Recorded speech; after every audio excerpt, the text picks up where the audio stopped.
What's up, everybody? Terrence Popp here with another episode of Life in the Lair. And today I'm going to be covering Section 4, Warrior's Way, Soldier's Soul. Again, I'm planning to turn this into an audio book or put it on a DVD when it's completed and, put it out there for everyone to digest.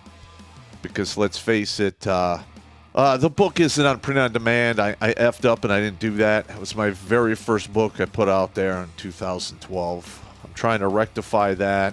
But until then, I'm just going to go through all of the stuff here because it's important. And I'm just sick and tired day after day hearing about these guys just flushing themselves down the toilet over, I wouldn't say minor things, but problems that, could be circumvented. And it's heartbreaking. And to be honest with you, it's, it takes a monumental effort of will and drive, to soldier on through that, haze of emotional pain and hopelessness. And I understand that, 100%. I've navigated those waters many times myself.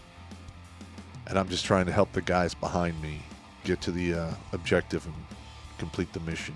More than likely, this meat suit's going to give out along the way, and all that'll be left are those behind I was able to influence to carry on. Anyway, here we go.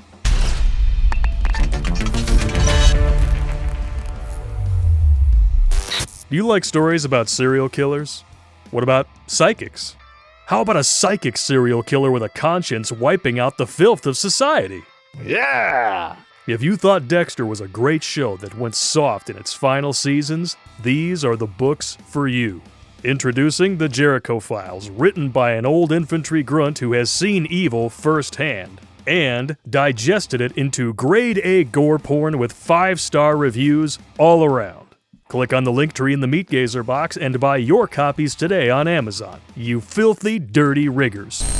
All right, number 4. Love is a down payment on future pain. I have been fortunate in this life to have enjoyed a few deep, passionate loves.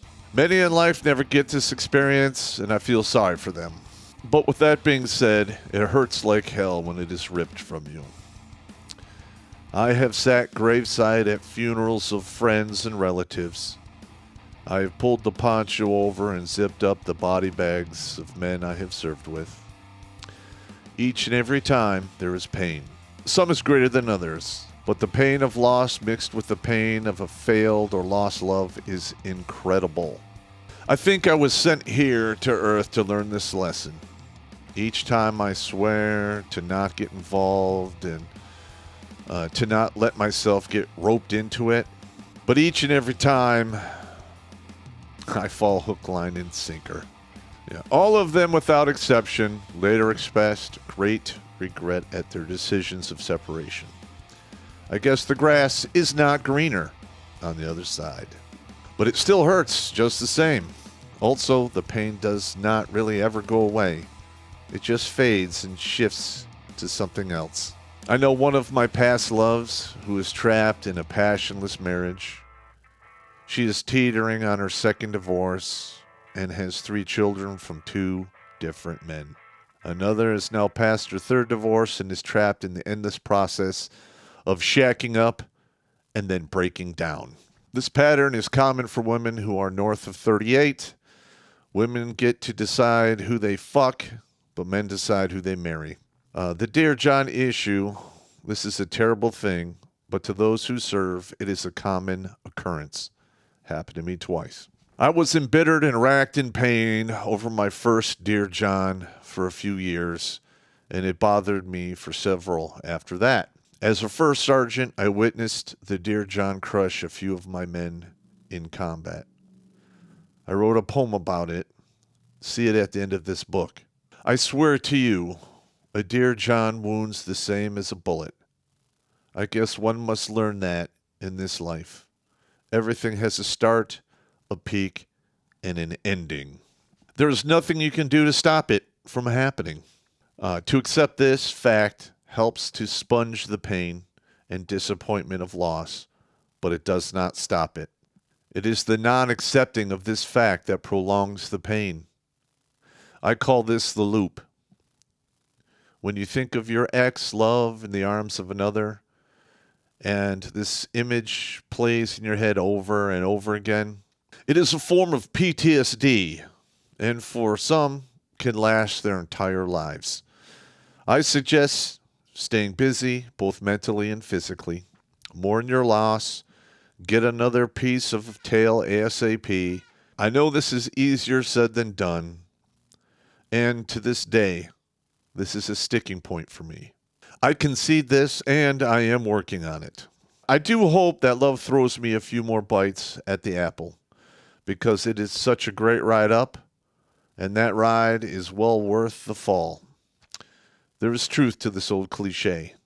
It is better to have loved and lost than to have never loved at all. You will not see this until you are on the outside looking in, and that could take a while. Another phenomena of the heart I call the 8-second rule. It starts with, we have to talk speech. Whenever I hear these words, I envision myself on the bull waiting for the gate to fly open and the longest 8 seconds of my life to begin. Now, mind you, the 8 seconds is not literal. The 8 seconds can, in reality, take 8 seconds or 80 years. The time on the bull is completely up to you. I have been up on that bull several times, and I will tell you, it sucks. It sucks bad. When you are on the bull, the worst thing you can hear from your friends is, quote unquote, get over it. As a friend, that is also the worst advice you can extend. In reality, there is nothing to be done but provide support and some distraction. The rest is up to time. Certainly, don't ever, under any circumstances, consider killing yourself over a failed relationship. Trust me, they are not worth it. And that is just plain stupid. Death only has one answer, and that is end. I'm not happy. I have heard this a few times. Also, as it is a common phrase, well, you cannot control anyone else on this ball of mud slinging through space except yourself. So if they are not happy, chances are you can't do anything to make them that way. So in my opinion, prepare to hit the silk, because you will more than likely be jettisoned like yesterday's garbage. I'm not here to lie to anyone. I'm just putting the truth out there. Unhappiness is a terrible beast, and it will feed until it can feed no more. I have seen it swallow my life like a piece of meat swallowed by a snake. There wasn't a damn thing I could do to stop it. It almost got me also, except I control me, so I stopped it myself. In the end, my past loves continue their endless quest for the happiness they sought and found nothing. Because happiness is not a quest without, but within. They are still looking as far as I know. How terrible of a fate is that? In the end, love greatly without reserve. And if you fail, walk away without regret. Do this, and you will be a titan among men. All right, so what I'm trying to convey here, and granted, this does sound a little blue pill because this was written in 2012. I guess as a young man, I was on that endless quest for the house, 2 cars, 2 kids, the picket fence, wife, 1 dog, and half a cat. All right, since this time, I've realized that the women of today are beyond this. You're literally, with the amount of train wreck and carnage going on out there, I would advise you, if you're a young man, to steer clear of it. Because quite literally, the words, I'm not happy, are a ticket to going to jail, losing your job, losing your house, losing your wealth, car, kids, everything. Abra fucking cadabra. Your life will be gone with those 3 simple words. All right, now, am I going to tell you guys not to go out there and try to find love? Listen, we're wired for that, and I know I'm talking to a brick wall asking you guys not to continue to do that. All I'm saying is this. You control you. You control the thinking meat. All right? Now, this is taking me a while to get beyond this. I think about my exes, and when I find myself doing that, I just turn the thoughts off and switch to something else. Live in the moment. If you're living in the future, you're just writing scripts that probably aren't going to come true. And if you're looking backwards, it's really hard to drive while your eyes are stuck in the rearview mirror. Live in the now. Be present. You will see how this will change your emotional health. The loss of love and the destruction of hope are literally the most evil things that we're facing today. All right, hopefully this gave you a little information. You're not alone out there suffering.